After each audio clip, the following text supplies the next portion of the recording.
Satu cerita datang dari Mbak Cahyani yang waktu itu, sewaktu mengalami kejadian ini tuh dia benar-benar mengalami hal yang buruk. Ada sebuah keterpurukan, tapi nggak dijelaskan sebenarnya. Apa sih yang menyebabkan dia terpuruk? Yang jelas waktu itu dia bilang kondisinya tuh benar-benar nggak stabil. Dan waktu itu masalahnya itu nggak jauh-jauh dari keluarga. Namanya anak muda, kadang kan ya dengan pikirannya yang mungkin masih relatif sempit, emosi yang meluap-luap begitu ya. Begitu ada masalah dengan keluarga, udah suka nekat. Dan hal ini juga dialami sendiri sama Mbak Cahyani. Dia waktu itu ada masalah dengan orang tua dan saudara-saudaranya. Ada ribut besar waktu itu sampai akhirnya Mbak Cahyani itu memutuskan untuk minggat dia. Dia pergi dari rumah malam hari, kurang lebih sekitar jam 9 malam dia kabur. Hanya membawa beberapa helai pakaian dan uang seadanya ya lah, yang sebenarnya mungkin kalau misal dipakai buat hidup ya hanya cukup untuk 2 atau 3 hari doang. Dia pun gak kepikiran minggat untuk sementara gitu tuh enggak, tapi ya minggatnya tuh kalau bisa selama-lamanya gitu ya. Udah pokoknya aku udah muak, aku udah marah dengan keluargaku, intinya seperti itu. Tapi itu tadi balik lagi gak dijelaskan permasalahannya itu apa, karena bukan itu yang mau diceritain juga. Minggatlah dia keluar dari rumah sekitar jam 9 malam, menyusuri jalan desa. Minggatnya pun dengan jalan kaki. Beberapa warga itu memang sempat ngelihat, sempat ditanyain, "Loh, Cahya mau kemana?" katanya. "Mau ke Semarang," jawabnya cuman gitu doang. Nah, Mbak Cahya itu ada di salah satu kota di Jawa Tengah, yang jelas bukan Semarang ya. Dia hanya bilang tujuannya tuh mau ke Semarang. Itu pun dia jawab asal-asalan doang ya, untuk bisa ngelewatin lah para warga yang di sana.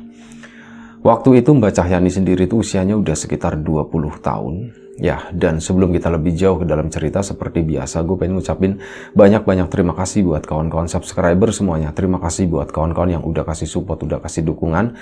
Terima kasih juga buat kawan-kawan yang udah ngasih like, udah nge-share ke yang lainnya. Gak lupa juga terima kasih buat kawan-kawan yang udah ninggalin komentar. Juga kawan-kawan yang udah join jadi membershipnya Lapak Horor. Terima kasih banyak semuanya. Mbak Cahyani minggat malam itu, atau Mbak Cahya begitu ya.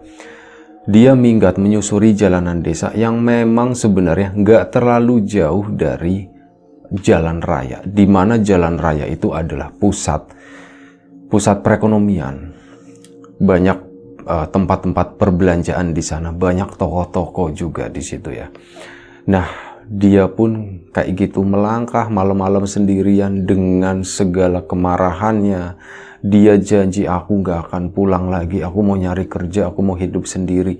Aku bisa membuktikan kalau aku tuh bisa hidup tanpa mereka." Intinya seperti benar-benar diliputi dengan yaitu kemarahan, kesedihan, campur aduk ya. Menyusuri jalanan tersebut sampailah Mbak Cahyani itu di jalanan, di jalan raya ya, dimana di situ tuh masih banyak angkot yang lewat. Kejadiannya tuh tahun 2015. Masih banyak angkot yang lewat. Oh, Mbak Cahyani udahlah, aku bener-bener ngasal aja waktu itu. Naik angkot lah dia menuju ke suatu titik gitu ya, ngikutin trayek angkot itu doang. Malam-malam perempuan. Sebenarnya ada rasa khawatir, tapi karena waktu itu dia tuh bener-bener nekat. Ya udah, kalau misal dia diapa-apain, dia mau ngelawan gitu dengan sekuat tenaganya, bener-bener sampai penghabisan, intinya seperti itu. Tapi alhamdulillahnya aman-aman aja gitu ya. Sopir angkotnya tuh sempat nanya, "Mau kemana Mbak?" katanya. "Tujuannya mau turun di mana?" "Udah Pak, saya ikut aja gitu sejauh angkot ini." "Ini Mbak, ini saya trayek terakhir, itu udah jam 9 lewat ya. Saya mau pulang," katanya. "Ya sudah Pak, nanti udah jalan terus aja ke sana, nanti kalau saya mau turun ya udah saya turun," katanya begitu. So, angkot tadi pun jalan terus ke sana, jalan normal, dan memang gak ada satu penumpang lain pun yang ikut, yang naik di situ. Dia ke sana menuju perkotaan, di mana di situ tuh yaitu tadi banyak toko-toko besar gitu. Si sopir angkot itu pun bilang, "Mbak, kayaknya cuman sampai sini doang Mbak, saya tuh mau masuk belok ke jalan itu Mbak, jalan ke gang. Nah ternyata rumah sopirnya tuh nggak jauh dari situ. Saya mau ke sana Mbak emang mau kemana? Kalau deket-deket sini nanti saya anterin dulu nggak apa-apa. Ya udah Pak, nggak usah Pak, sampai sini aja kata Mbak Cahyani. Akhirnya Mbak Cahyani pun turun di sana, dan setelah turun angkot itu memang benar masuk ke dalam gang pulang gitu ya. Malam itu sepi banget, jam 9 lewat, harusnya tuh masih rame gitu ya. Cuman entah kenapa Mbak Cahyani tuh ngerasa malam ini tuh sepi banget. Kok udah nggak ada orang-orang ya jalan di trotoar atau pedagang kayak gitu, itu mereka tuh udah mulai pada ini ya, udah pada kelar kayak gitu. Mbak Cahyani pun bingung di situ. Ini aku mau kemana gitu ya? Kok aku turun di sini? Ada rasa penyesalan di sana sebenarnya. Ngapain ya? Aku mendingan kalau aku marah, aku di rumah aja, aku tutup pintu kamar, udah besok pagi juga selesai gitu. Nangis semalaman kayak gitu, udah selesai. Biasanya kan kayak gitu. Ini ngapain aku minggat ya? Ada penyesalan kayak gitu, tapi aku udah terlanjur keluar begini, masa iya aku balik lagi, masa iya aku nanti ketok-ketok gitu kan, minta, nanti diketawain loh, katanya mau minggat kok balik lagi, takutnya seperti itu. Ya sudah, Mbak Cahya tadi pun mundur ke sana, dia duduk di teras sebuah toko yang udah ditutup semuanya pakai pintu besi begitu. Duduklah dia di sana. Ya dia ngerasanya tuh waktu itu aku tuh kayak bener-bener kayak gelandangan begini. Aku tidur di jalan, aku nggak punya siapa-siapa, udah gitu aku perempuan lagi. Kalau misal aku diapa-apain gimana gitu ya. Akhirnya apa? Mbak Cahyani pun coba cari tengok-tengok kanan kiri.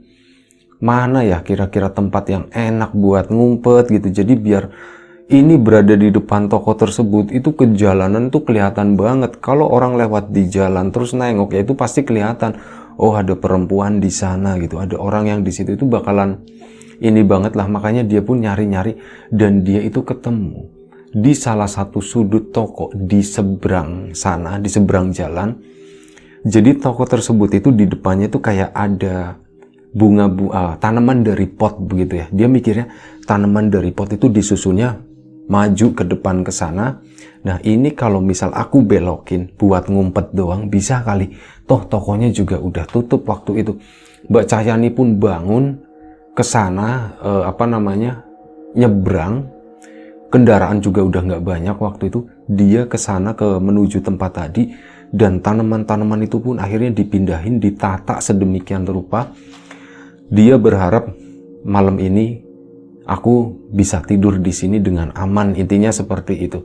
Nanti besok pagi bangun-bangun sebelum yang punya ini ya, kalau udah terang lah ya, itu akan diberesin lagi. Jadi yang punya itu nggak bakalan engeh, katanya begitu. Ke situ ternyata Mbak Cahyani itu mendapatin ini. Toko tersebut itu kondisinya tuh nggak bagus. Di depannya tuh ternyata kotor gitu, kayak aduh lantainya kok banyak banget debunya. Ini tuh kayak nggak pernah disapu atau gimana pikirnya. Akhirnya dibersihin dulu sama Mbak Cahyani gitu ya. Dicari kertas sampah kayak gitu. Itu beginiin lantainya supaya biar agak bersihan dikit lah. Nah setelah itu tadi tanamannya ditata. Mbak Cahyani pun ngumpet di sana, mengamati kondisi di sekitarnya. Jalanan di situ tuh pakainya lampunya lampu kuning. Jadi ya cahayanya temaram seperti itu. Tapi malam itu tuh dia benar-benar kayak menemukan sebuah ketenangan. Aku benar-benar sendirian di sini gitu ya. Tapi aku ngerasa tenang, dan entah kenapa amarahku, sedihku kayak gitu tuh perlahan tuh hilang. Ya sudahlah, mungkin karena tempat yang kecil ini, tempat sederhana yang bukan punyaku, tapi aku ngerasa nyaman di sini. Itu benar-benar tertutup gitu sama tanaman-tanaman itu.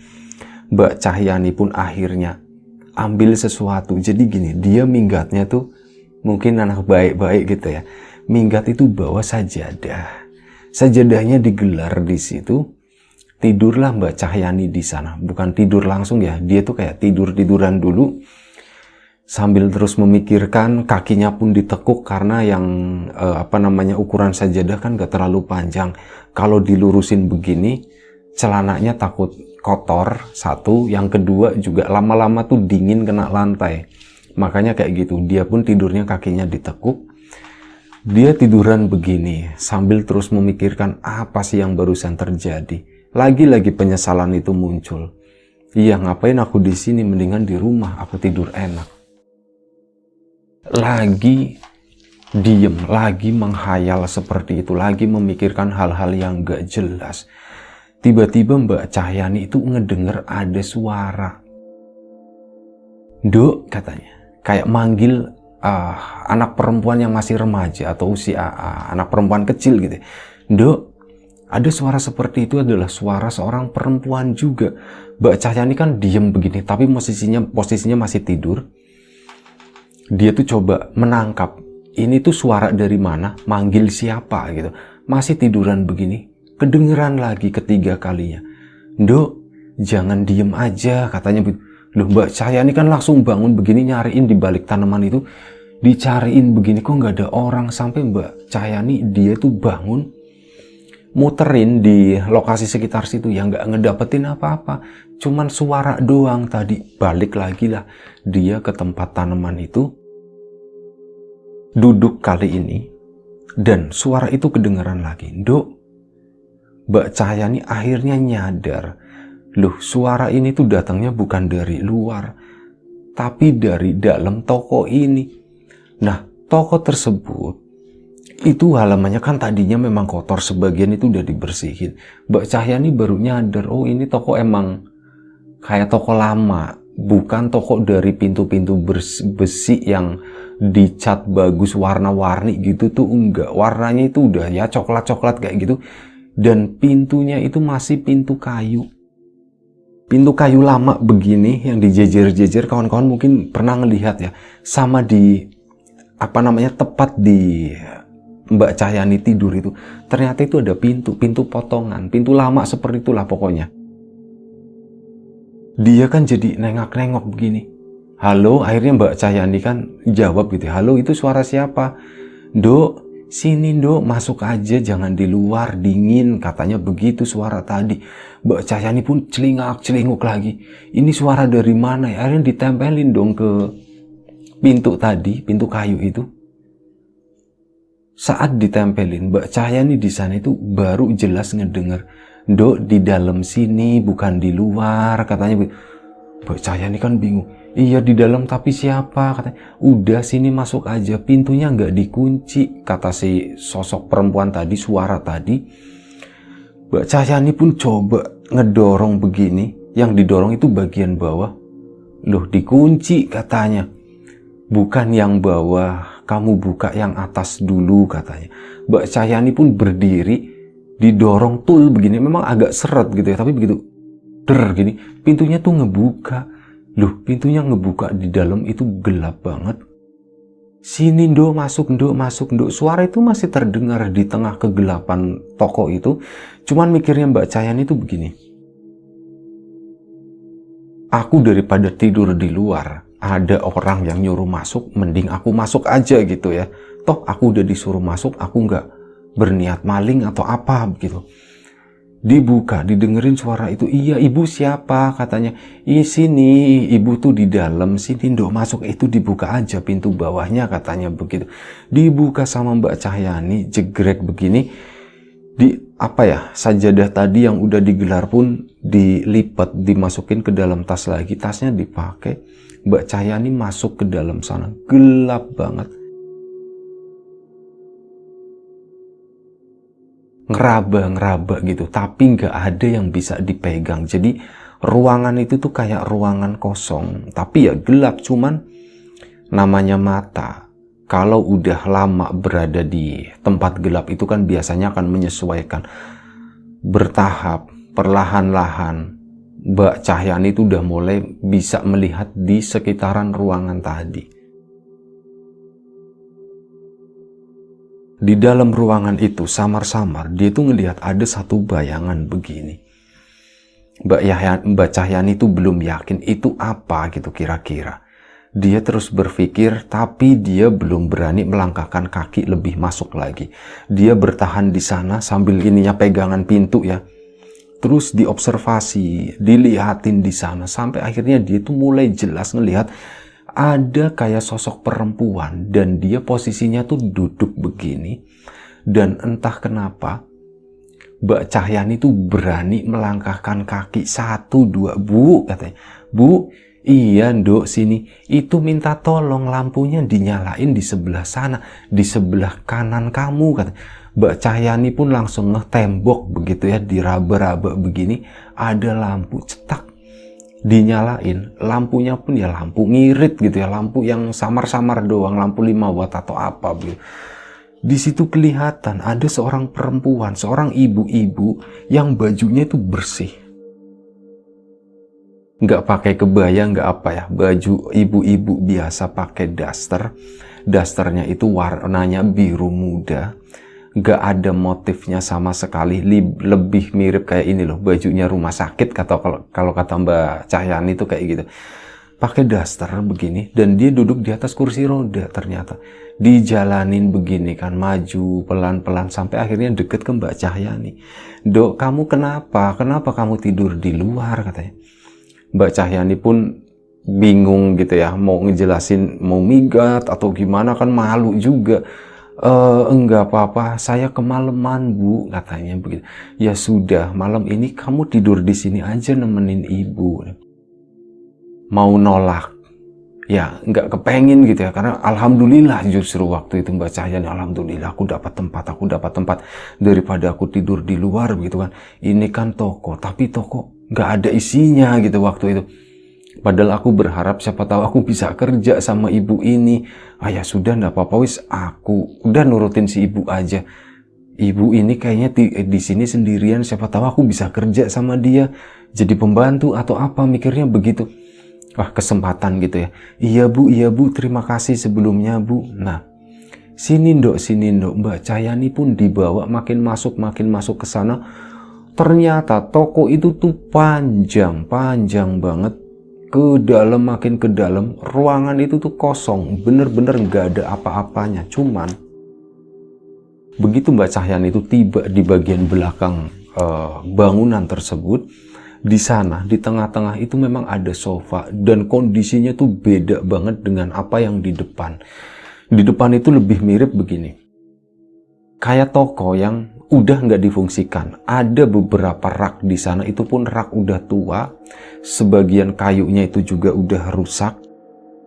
Lantainya sih udah pakai keramik, warnanya terang, warna putih, seperti dari depan sampai belakang itu terang semuanya. Cuman itu tadi, rak-raknya itu udah kotor, udah nggak ada barang-barang apapun. Kalaupun ada ya cuman di bawah, dan barang-barang itu udah dikarungin gitu ya. Mbak Cahyani itu nggak tahu itu apa. Dia makin masuk ke dalam ke sana, ngelihat satu ruangan. Tengahnya itu ada sofa. Furniturnya itu bagus-bagus. Dan di ujung sana itu ada tempat tidur yang memang lumayan luas. Tempat tidur dari kayu jati, bentuknya ukir-ukiran bagus seperti itu. Dok, daripada kamu tidur di luar, kamu tidur di tempat ibu aja, katanya begitu. Bu, terima kasih Bu, tapi nanti ibu tidur di mana, kata Mbak Cahyani kan. Ya, ibu bisa tidur di kursi ini, ibu bisa tidur di sofa. Kalau ibu kepengen ya ibu disitulah sama kamu, daripada kamu tidur di luar di sana. Oh iya Bu, baik Bu, terima kasih Bu. Saya nggak enak Bu, kata Mbak Cahyani begitu.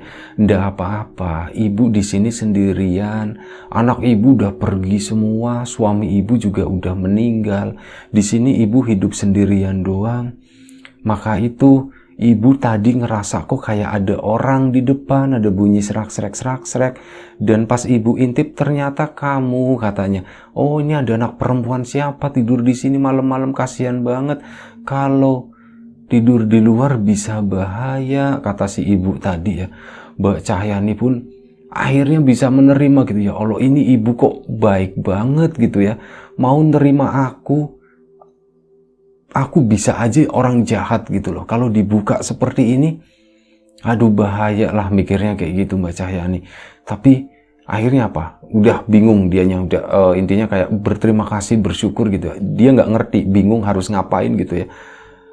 Mau Bu, apa yang bisa aku lakuin? Enggak ada, kamu istirahat aja, silakan duduk dulu, duduk dulu.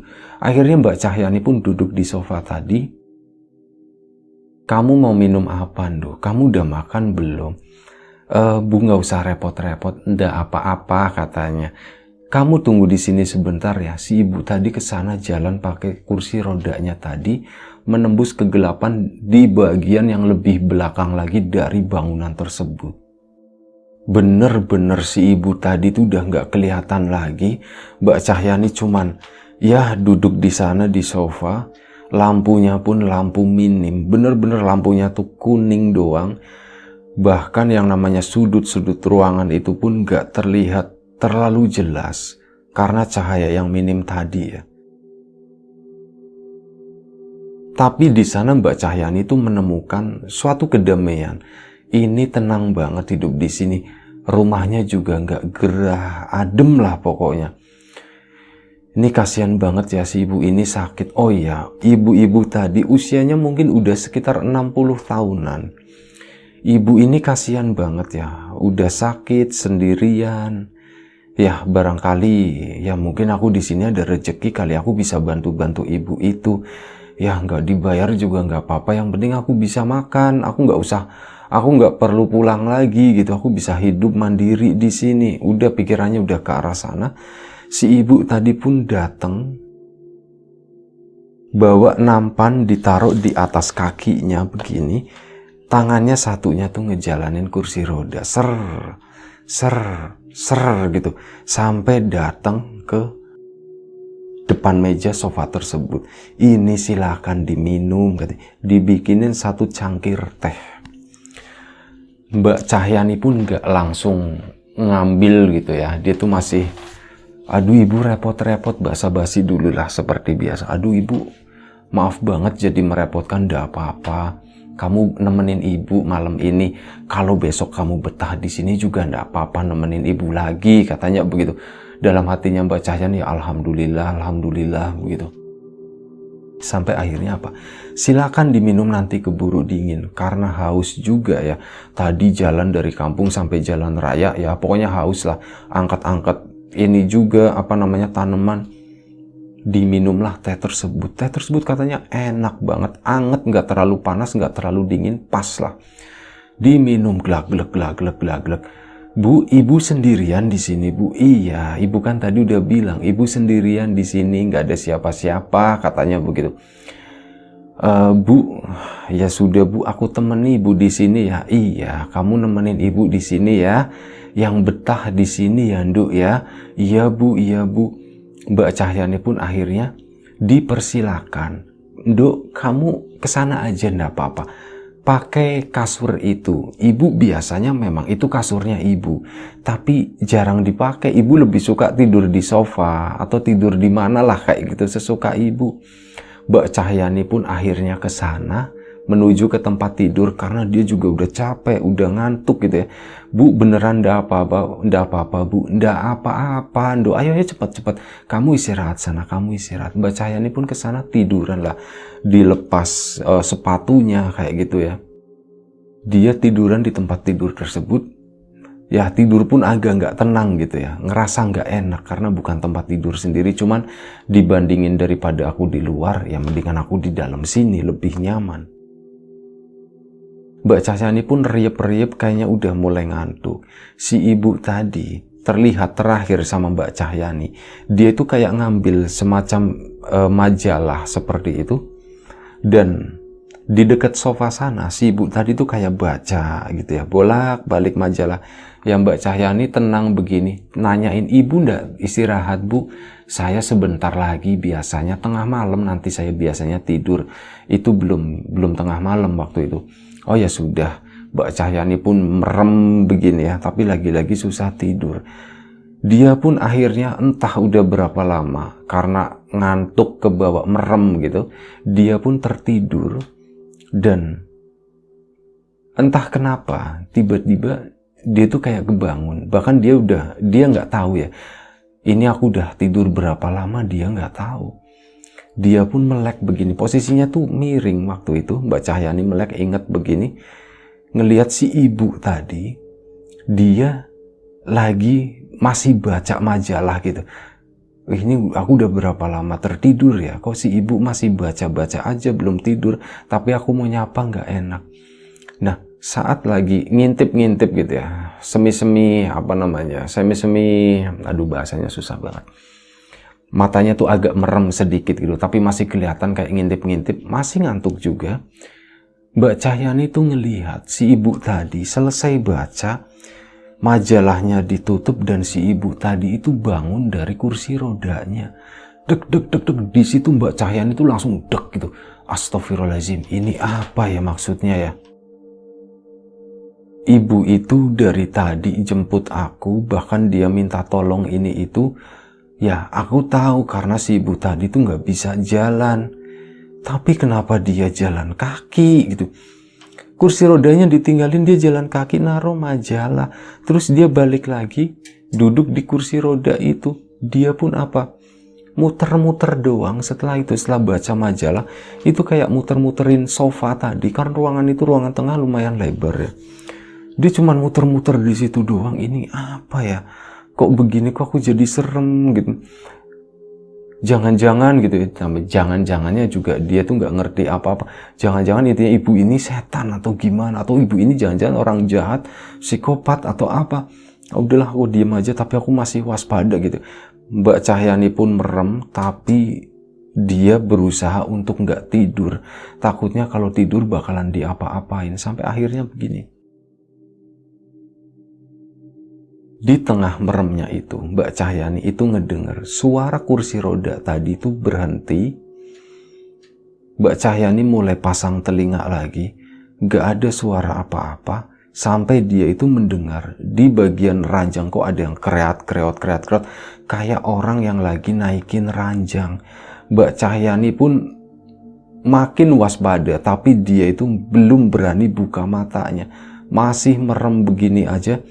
Di sebelah kanannya ada sesuatu yang bergerak. Ini jangan-jangan si ibu ini udah naik tempat tidur nih. Mbak Cahyani pun berusaha nengok begini ya. Ngelirik sedikit aja gitu. Mau ngintip ini bener-bener si ibu tadi atau gimana. Dia cara naiknya itu gimana gitu. Saat dilirik, bener-bener Mbak Cahyani itu kaget banget. Dia itu mendapati satu sosok yang berbeda dari ibu tadi. Itu adalah sosok hitam, kurus, rambutnya itu panjang tapi tipis. Dia lagi merayap di situ. Merayap kayak orang itu mau tidur. Posisinya dari Mbak Cahyani miring full begini, kan dia udah agak beginian sedikit. Itu kelihatan dari sudut matanya saat dia ngebuka matanya. Itu kelihatan jelas.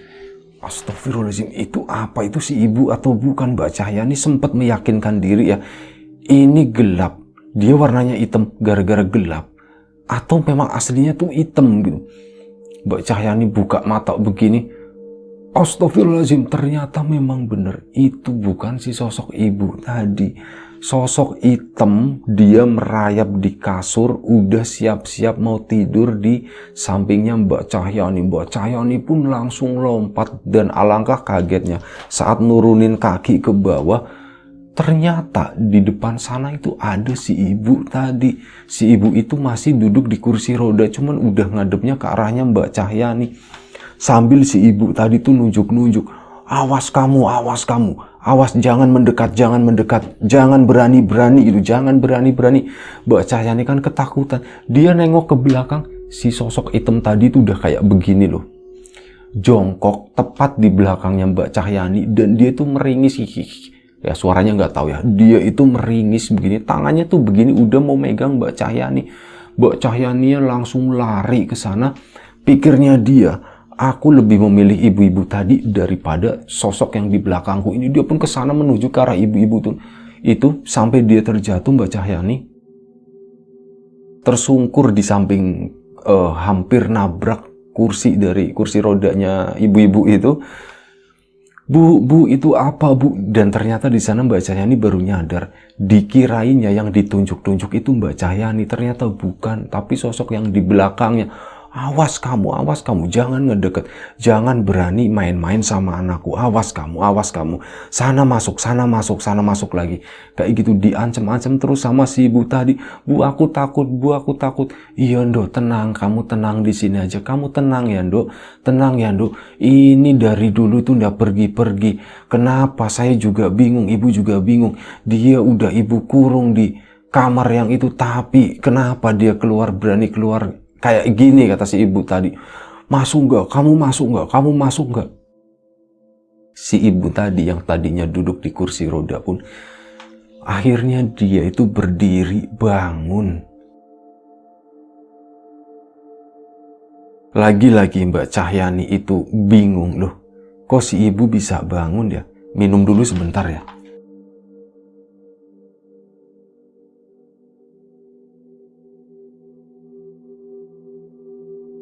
Kenapa si ibu ini kok bisa bangun? Tapi lagi kayak gitu, si ibu itu tuh jalan, meskipun jalannya tuh agak susah. Dang mlebu kamarmu katanya gitu. Masuk ke kamarmu, sana masuk. Awas kalau keluar tak potong katanya. Kalau keluar tak, ya itu tadi, kalau keluar tak potong katanya. Kamu nggak ngerti yang dipotong maksudnya tuh apaan. Masuk sana, masuk apa? Sampai akhirnya apa? Diambil rambutnya si sosok tadi, rambut hitam tadi, itu ditarik sama si ibu tadi. Jalannya meskipun agak begini, agak tertatih-tatih, ditarik, diseret, dan si sosok tadi tuh cuman bisa melengking kayak kak, cuman gitu doang, kayak seolah-olah tuh kesakitan. Dibawa ke belakang sana, ke suatu tempat yang nggak terlihat dari posisi Mbak Cahyani duduk waktu itu. Mbak Cahyani masih duduk di bawah lantai, ngelihat ke belakang itu sana udah hitam semuanya, udah gelap. Kayak yang kedengeran itu cuman kayak bunyi pintu brak gitu ya, ditutup. Oh ya, si ibu tadi tuh bilang, jangan berani-berani keluar lagi, awas kamu katanya. Si ibu tadi tuh balik lagi, begini agak sedikit ngos-ngosan, duduk lagi di kursi roda. Mbak Cahyani kan shock. Nduk, kamu ndak apa-apa Nduk? Ditanya seperti itu. Ndak apa-apa Bu, aku ndak apa-apa Bu. Bu tadi itu apa sih Bu? Kok seperti itu? Katanya begitu. Nduk, si tadi sosok itu, setan itu manggilnya. Setan itu dulu itu masuk ke diri ibu Nduk. Berpuluh-puluh tahun itu ibu dimasukin sama si setan itu katanya. Dan ya ibu lama duduk di kursi roda gara-gara nggak bisa jalan Nduk. Dan saking lamanya ibu pun jadi terbiasa, ibu pun nyaman, makanya ya udah ibu duduk aja di kursi roda ini katanya. Bu itu apa sih Bu? Ya itu orang jahat lah yang pernah berbuat ke ibu. Tapi entah kenapa itu bisa keluar dengan sendirinya dan ibu itu berani sama si sosok itu. Karena dia itu udah kurang ajar, kata si ibu itu. Ibunya tuh bener-bener marah. Mbak Cahyani bisa menangkap itu ya. Sekarang giliran Mbak Cahyani yang nenangin ibu-ibu tadi. Bu sabar Bu, udah sabar Bu. Ada aku Bu, namaku Cahyani. Oh nama kamu Cahyani Nduk. Aduh ibu lupa, maaf tadi belum nanya. Iya Bu, nama saya Cahyani Bu. Oh ya sudah Nduk, udah tenang aja, ndak apa-apa. Itu pintunya udah ibu kunci lagi. Ibu itu tadi lupa nggak nutup pintu itu, katanya begitu. Ibu itu habis buatin kamu minum, lupa nggak nutup pintu. Di situ Mbak Cahyani dudek lagi. Tapi dia nggak berani ngomong, itu terus dipikirin. Ibu ini bikinin minum dari kamar tempat setan itu dikurung. Maksudnya apaan ya? Sampai akhirnya udah Nduk, kamu istirahat aja, kamu istirahat. Biar ibu yang jagain waktu itu. Ya sudah, Mbak Cahyani pun akhirnya nurut ke sana, tiduran di ranjang. Dia ngerasa nggak nyaman dan hanya sebentar. Akhirnya Mbak Cahyani pun berani bilang, Bu, saya tidur di sofa aja ya, katanya begitu. Oh iya silakan, nggak apa-apa, silakan tidur di sofa. Posisi tidurnya pun duduk, sebenarnya nggak tidur ya, dia itu kayak cuman istirahat, pura-pura tidur doang. Setelah mengalami hal tadi, Mbak Cahyani itu nggak berani tidur. Benar-benar masih tanda tanya besar antara setan hitam itu sama si ibu ini. Sebenarnya siapa sih yang lebih setan gitu. Sampai akhirnya pagi hari, Mbak Cahyani itu ngeliap setelah ngedengar suara azan subuh. Harusnya sholat, malah dia nggak sholat. Karena saking ngantuknya, dia pun tertidur begini sebentar doang. Dan dia terbangun, mungkin di luar itu udah agak terang gitu. Soalnya ini kok kayak ada cahaya gitu ya. Tapi entah cahaya itu datang dari mana. Mbak Cahyani celingak-celinguk. Bu, dipanggil-panggil. Si ibunya itu nggak datang-datang. Dan entah kenapa waktu itu dia hanya berpikir, ya udah ini kesempatanku buat pergi dari tempat ini. Akhirnya apa? Mbak Cahyani pun langsung buru-buru beresin semuanya, pakai sepatunya. Dia pun keluar dari toko tersebut, dari bangunan tersebut. Sampai di depan, ketemu sama tukang becak. Loh Mbak, dari mana Mbak katanya? Mbak yang punya ini. Bukan pak, saya disuruh masuk sama si ibu tadi malam katanya. Disuruh masuk ibu siapa Mbak? Ini tuh udah puluhan tahun, udah belasan tahun kosong kali Mbak, katanya begitu. Pak, jangan bercanda Pak. Beneran Mbak, sumpah ini saya tuh mangkal di sini tuh udah berpuluh-puluh tahun Mbak. Ini tuh udah kosong gitu. Sekarang anak-anaknya yang ahli warisnya tuh di sana semua, di Jakarta semua. Mbak Cahyani di situ bingung gitu. Pak, tapi pintunya nggak dikunci katanya begitu. Oh, iya kali ya. Kalau itu saya kurang tahu. Nah, ceritanya itu cuma sebatas itu. Mbak Cahyani itu nggak nanya-nanya lagi sama si bapak tukang becak itu ya. Setelah itu Mbak Cahyani memutuskan untuk pulang.